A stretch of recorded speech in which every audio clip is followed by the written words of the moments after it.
جو ہے وہ کسی کو 9 مئی کی پریس کانفرنس تو کرا سکتے ہیں، آپ ڈنڈے کی زور پہ میڈیا کو تو چپ کرا سکتے ہیں، لیکن آپ ڈنڈے کی زور پہ انویسٹمنٹ اس ملک میں نہیں لا سکتے، وہ صرف پولیٹیکل سٹیبلٹی لا سکتی ہے۔ اور اس کا ثبوت یہی ہے، یہاں پہ زبیر صاحب بیٹھے ہیں، وہ میری طرح جو ہے وہ کارپوریٹ سیکٹر سے ان کا تعلق ہے، ان سے پوچھ لیں کہ ایس آئی ایف سی کے بننے کے بعد پاکستان میں انویسٹمنٹ زیادہ ہوئی ہے یا کم ہوئی ہے۔ ایس آئی ایف سی کے بننے کے بعد پچھلے سال میں پاکستان میں انویسٹمنٹ 1.8 ارب ڈالر سے، جو کہ کچھ بھی نہیں ہے۔ انڈیا میں ایک دن کی فارن ڈائریکٹ انویسٹمنٹ ہے، وہ 1.8 ارب ڈالر سے 1.6 ارب ڈالر پہ کم ہوئی ہے، اور اس کی وجہ یہ ہے کہ ڈنڈے کے زور پہ آپ کسی کو یہ نہیں کہہ سکتے کہ Pakistan is a great place to invest. Hybrid نظام کہہ رہے ہیں، اس کا مقابلہ اکیلے میں کوئی پولیٹیکل فورس نہیں کر سکتا، تو یہ جو آل پارٹیز کانفرنس ہے یہ اس حل کا ابتدا ہے، اور یہ ایک کوئنسیڈنس نہیں ہے کہ آپ کو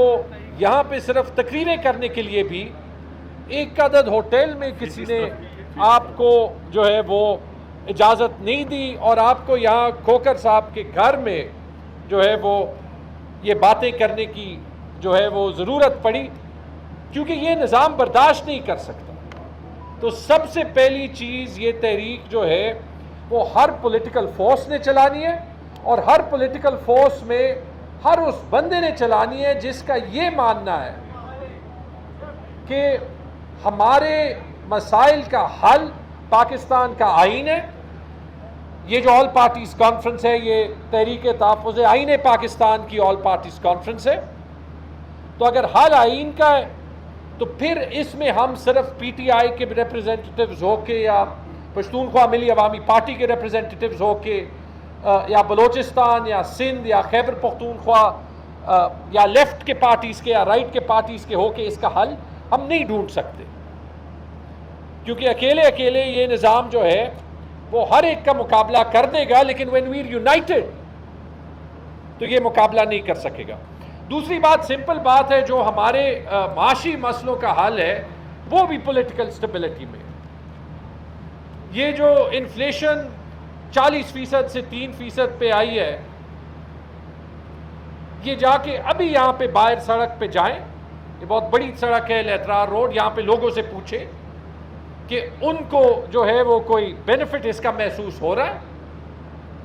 یا آپ بلوچستان یا خیبر پختونخوا میں ان لوگوں سے پوچھیں جہاں پہ 16 گھنٹے 18 گھنٹے 22 گھنٹے کی لوڈ شیڈنگ ہے، پنجاب میں بھی ہوگی، انٹیریئر سندھ میں خواہ ہوگی، کہ ان کو اس نظام کا بینیفٹ جو ہے وہ محسوس ہو رہا ہے، یا جو ڈونلڈ ٹرمپ جو ہے وہ ایک 19% یہاں پہ ٹیرفز کر کے کوئی پاکستان کو بہت بڑا بینیفٹ دے رہا ہے، یہ عام پاکستانی کو کون سے طریقے میں اس کا فرق محسوس ہوگا؟ یا جو باجوڑ کے آپریشنز میں، یا جو بلوچستان میں انفورس ڈس اپیرنسز میں لوگ جو ہے وہ محسوس کر رہے ہیں کہ یہ جو شہباز شریف اکنامک ٹرن اراؤنڈ لیڈ کر رہا ہے، کہ اس کا امپیکٹ کس کو محسوس ہو رہا ہے؟ کسی کو بھی نہیں ہو رہا، کیونکہ آپ ڈنڈے کے زور پہ جو ہے وہ کسی کو 9 مئی کی پریس کانفرنس تو کرا سکتے ہیں، آپ ڈنڈے کی زور پہ میڈیا کو تو چپ کرا سکتے ہیں، لیکن آپ ڈنڈے کی زور پہ انویسٹمنٹ اس ملک میں نہیں لا سکتے، وہ صرف پولیٹیکل سٹیبلٹی لا سکتی ہے۔ اور اس کا ثبوت یہی ہے، یہاں پہ زبیر صاحب بیٹھے ہیں، وہ میری طرح جو ہے وہ کارپوریٹ سیکٹر سے ان کا تعلق ہے، ان سے پوچھ لیں کہ ایس آئی ایف سی کے بننے کے بعد پاکستان میں انویسٹمنٹ زیادہ ہوئی ہے یا کم ہوئی ہے۔ ایس آئی ایف سی کے بننے کے بعد پچھلے سال میں پاکستان میں انویسٹمنٹ 1.8 ارب ڈالر سے، جو کہ کچھ بھی نہیں ہے۔ انڈیا میں ایک دن کی فارن ڈائریکٹ انویسٹمنٹ ہے، وہ 1.8 ارب ڈالر سے 1.6 ارب ڈالر پہ کم ہوئی ہے، اور اس کی وجہ یہ ہے کہ ڈنڈے کے زور پہ آپ کسی کو یہ نہیں کہہ سکتے کہ Pakistan is a great place to invest. تو معیشت کا یہ ایک پوائنٹ ہی جو ہے وہ کافی تھا، لیکن میں صرف اس تحریک کے لحاظ سے 2-3 پوائنٹ اور جو ہے وہ آئیڈینٹیفائی کرنا چاہتا ہوں، اور اس میں سب سے پہلا پوائنٹ یہ کہ جو کل فیصلے آئے ہیں، اگر اس تحریک کا کوئی معنی ہے تو ہمیں کل کے فیصلوں کے خلاف جو کہ لافبل ہیں، مزاحیہ خیز فیصلے، ہمیں عمران خان کے لیے چاہے کوئی پی ٹی آئی سے تعلق رکھتا ہو یا نہ رکھتا ہو، کیونکہ ایز اے پولیٹیکل پرزنر جو فی الحال ہمارا یہ ہائیبرڈ رژیم آئین اور قانون کو یرغمال کر رہا ہے، اس کا دنیا میں سب سے بڑا سمبل عمران خان ہے، اور ہمیں ان باقی سارے پولیٹیکل پرزنرز کے لیے، چاہے وہ پی ٹی آئی کے ہو، چاہے وہ پی ٹی آئی کے نہ ہو، چاہے وہ بلوچستان میں ہو، چاہے وہ فاٹا میں ہو، چاہے وہ پاکستان کے 2 بڑے صوبوں سندھ یا پنجاب میں ہو، ان سب کے لیے فائٹ کرنا پڑے گا، کیونکہ اس کے بغیر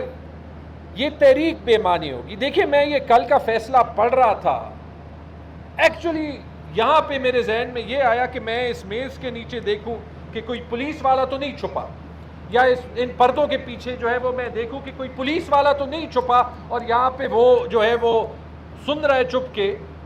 کہ ہم یہاں پہ کوئی سازش کر رہے ہیں۔ تو یہ سارے کیمرہ سامنے ہیں، میں یہ بھی کہنا چاہتا ہوں آن دا ریکارڈ کہ کم از کم ہمیں نہ کوئی پولیس والا نظر آ رہا ہے، نہ کوئی سازش ہم یہاں پہ کر رہے ہیں، نہ ایسے فیصلے دیے جا سکتے ہیں۔ اور اگر ایسے فیصلے عمر ایوب اور شبلی فراز اور جینڈر ڈسکریمنیشن کے بغیر کنول شوذب اور زرتاج گل وزیر کے اور بہت سے 108 ورکرز کے خلاف دیے جا سکتے ہیں، تو وہ کل میرے خلاف، آپ کے خلاف، آپ کے خلاف، آپ سب کے خلاف دیے جا سکتے ہیں۔ ان کو ہمیں ہائی لائٹ کرنا چاہیے، اور میں اس پلیٹ فارم کو یہ ریکویسٹ کروں گا کہ اس پلیٹ فارم سے ایک کلیکٹیو میسج بھی جائے، اور ہر بندہ جو ہے وہ انڈیویجولی بھی چیف جسٹس آف پاکستان کو لکھ دے کہ یا ان فیصلوں کو اون کریں، اور اگر اون نہیں کرتے تو خود ہی نوٹس لیں، اور اگر نہیں لیتے تو پی ٹی آئی کے باقی تمام M P As, M N As کو ایک ہی وار میں ڈسکوالیفائی کر دیں، اور ان عدالتوں کو لاء ڈویژن کا ایک سب ڈپارٹمنٹ قرار دیں، کیونکہ ان فیصلوں سے تو ہم یہی مطلب لے سکتے ہیں۔ اس کے علاوہ دوسری بات میں یہ کہنا چاہتا ہوں کہ جو اوریجنل سن ہے، جو بڑا گناہ ہے، جس کا ثبوت ہم سب کے سامنے ہے، اور اس میں میں اپنے پارٹی کے سینئر سے بھی یہ ریکویسٹ کروں گا، گور صاحب بیٹھے ہیں،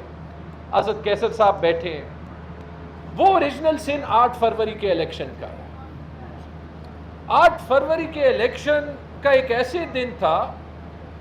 جس پہ جو ثبوت پڑا ہے، الیکشن میں رگنگ پاکستان میں 1947 سے ہوتی ہوگی،